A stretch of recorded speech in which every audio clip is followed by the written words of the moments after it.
Eessa saayiba keetti raayyaan? Eessa golbeetti raayyaan? Eessa saayiba keetti naan jettanii namoonni hedduun jechuudha. Saayiba kiyya akka ta'een isin agarsiisa. Ragaa wajjin jechuudha. Yeroo wal arginu tanatti isaatiitu fiigee aboo gurbaa jirtaa nagee qabdaa jeena dubbisa jechuudha.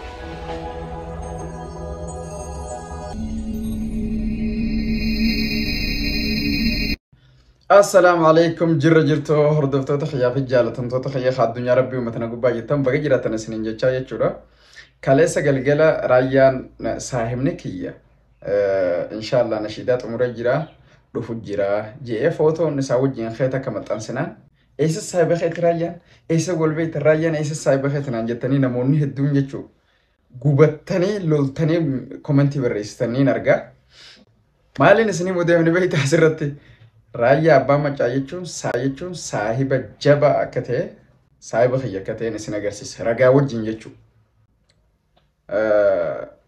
Maal seetan mudannoo ajaa'ibaa takkaan isin hima. Mudannoon suni ragaa guutuu qabdi. Ragallee isiniif hin fidaa. Isinillee raga. Warri miidiyaa kana gubbaa jirullee raga. Gaaf takka Harargee magaalaa Haramayaatti jechuudha. Baankiin Oromiyaa sagantaa warra biizinazootaa jechuun warra daldaltootaatiif sagantaa takka qopheessee sagantaa takka achi geggeessee jechuudha. Ani nama biizinazaa nama naggaateeti jechuudha. Haramayaa irratti waa hedduu raabsa.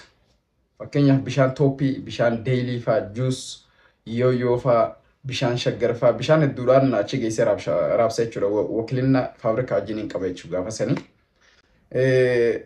Ni beeka Harargeen ni beekta awwoodaa Haramayaa beeysa agartee product ani raabsulle Yaasin Oroon YouTube isarratti soomana sponsor godhee fi jechuudha soomana guutuu sagantaan asirra gaggeessaa ture gaafa san jechuudha. Nama biizinazaa ta'uu kiyya ragaa namoota baay'ee fi hojiin kiyyaas viidiyoolee dokumentii adda addaa jira. Namoota hedduudhaan sooshaal miidiyaa hundinuu ni beekan jechuudha.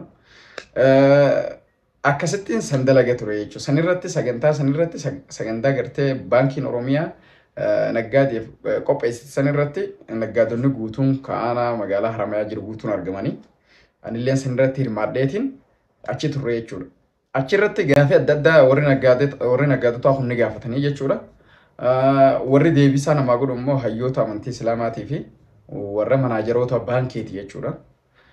Sanirratti namayyuu osuma carraa kannanii fi gaafii gaafatanii deebisaa godhanii anilleen carraan gaafii gaafachuu argadde jechuudha. Akkasii carraa kannanii carraa sanirratti wanni nan gaafadhe yoo barbaaddan isiniifin hima. Maaliin gaafadhanii beeytani biyya Itoophiyaa tana keessatti onlaayinarraan kaardii onlaayinarraa waa bitachuun hin danda'amu haga ammatti. Fakkeenyaaf gizeen isinii himu maastar kaardiin beeytanii kaardii ATM kanatti maashina suuqanii birrii itti naqanii keessa gabbaafatan addunyaa guuturra jira jechuudha. Kaardii saniin onlaayinarraa fakkeenyaaf Google irraa websaayitii adda addaa fakkeenyaaf Amazon irraa waan adda addaa jechuudha. Bitachuudhaaf kaardiin san si barbaachifte onlaayinarraa waa hunda bitachuudhaaf uffatallee kaampaanii adda addaa irraa uffata onlaayinaan xalaba ajajatan kana bitachuudhaaf kaardiin san si fayyaddi jechuudha. Itoophiyaan kaardii saniin onlaayinarraa waa bitachuun hin danda'amu jechuudha gammatti karaa gabaabaa jechuudha.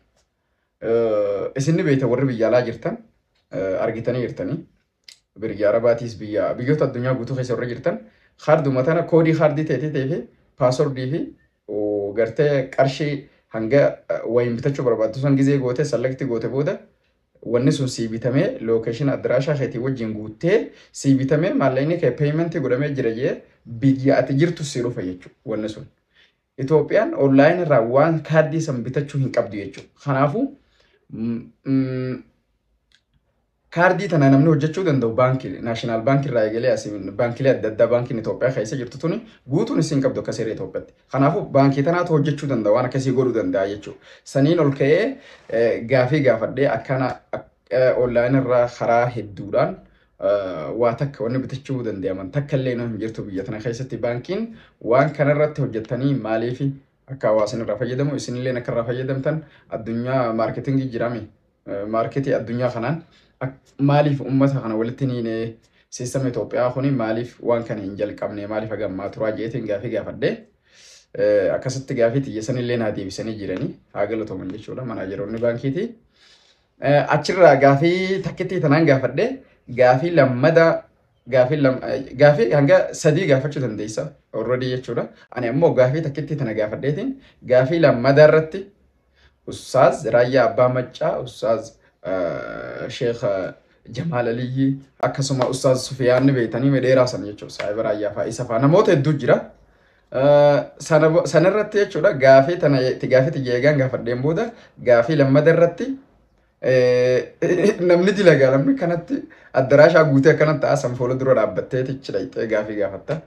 Sana booda gaafii lammadaan qabu Ustaaz Raayyaa Abbaa Maccaa wajjin footoo ka'uu naaf hayyamaa jeetiin gaafadhee namni hundinuu lafaa kaanii akkanatti harkadhaan. Namni hundinuu lafaa kaanii harkadhaanii footoo wajjin ka'ee Ustaaz Sheekh Jamaal Aliyyi jechuudha. Inni taa'u jira. Gizeen an footoo hojii ka'u jiru san kaameeraamaanis anuma beeyta. Anumaatu kanattis hojii ka'ee taniin dhungadde tanallee jechuudha. Anumaatiitu if kaasee jechuudha. Ta footoon ummaa edda maxxansitanii anuma if kaasu jiru Ustaaz Sheekh Jamaal Aliyyi. Sheekh Jamaal Aliyyi anaa akkasii footoo hojii ka'u jiru taa'ee jechuudha. Bakka taa'urraa ana kaasee fuudhee mudannoo ajaa'ibaa jee barreeffama dheeraa irra barreessee footoo tiyya san maxxansee jechuudha. Barri kuni bara 2022 Maarch guyyaa 8 jechuudha. Hunolaal ragaan hunolaal footoo laala ragaa guyyaa fi taariikha wajjin ragaa wajjin waan ustaazni barreesse footoo kiyya Facebook ni kun Sheekh Jamaal Aliyyiiti. Linkii yoo feetan commentii tana jalaan isinii kaaya. Commentii video tana jalaan hin kaaya. Linkii bakka Sheekh Jamaal Aliyyi irra maxxansee jechuudha. Facebook isarra maxxansee qaxxitaa dhayxanii jala gad dhayxanii dubbisuu dandeessan. Yeroo inni akkas jee maxxansu osoonii fi sa'a 5 jeentan laayikii 5 tokkoniif jechuu gaafasan isaaf. Namoonni hedduun dinqisiifatanii sheerii godhanii jechuudha. Akkasii maaliif isinii kana kaasanii beeytanii sana booda jechuudha. Eegas booda Raayyaa yeroo hedduu wal argine. Yeroo wal arginu tanatti isaatiitu fiigee aboo gurbaa jirtaa nagee qabdaa jeena dubbisa jechuudha. Achias jechuudha. Wal afaan horiinee wal dubbisan akka nama saahiba wajjin jiraataa turetti jechuudha. Isinii galteemi akkasii wal dubbisan ifiif nabii kana dubbisa. San yaala saahibummaa jechuun maali hin jiru bakka kanuma saahibummaa jechuun waan biraa takkallee miti. Namni tokko wal beeynaan saahiba jedhama. Already yoo nama wal hin beeyne taate waliin arginu taate yaa saahibaa miti. Isin barama hiikaan maanaa saahibaatu isiniif hin galle.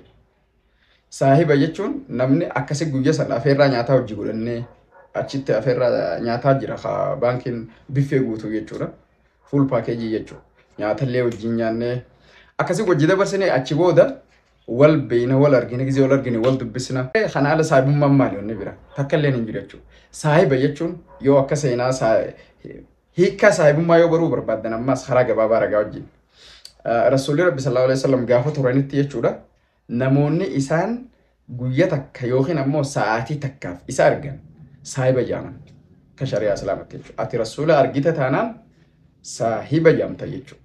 Namoonni hin arginoo saahiba hin jedhaman. Akkasi kanaafuu an arguu bira kutee foo dhungadhee jechuudha. Mataa isa keessa dhungadhee kabajaa jechuudha. Kabajaa mataa dhungadhee footoo wajji ka'ee nama dila sanirratti hayyama akkasii footoo deemee hojii footoo ka'uun hin danda'a bara.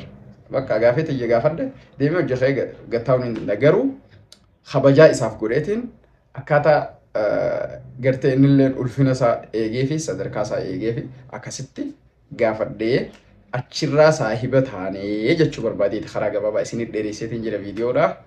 Viidiyoo kana YouTube irratti gadhiifama. Share godhaati. Addunyaa Rabbii uummata guutuu waliin ga'a. Raayyaallee biraan ga'a.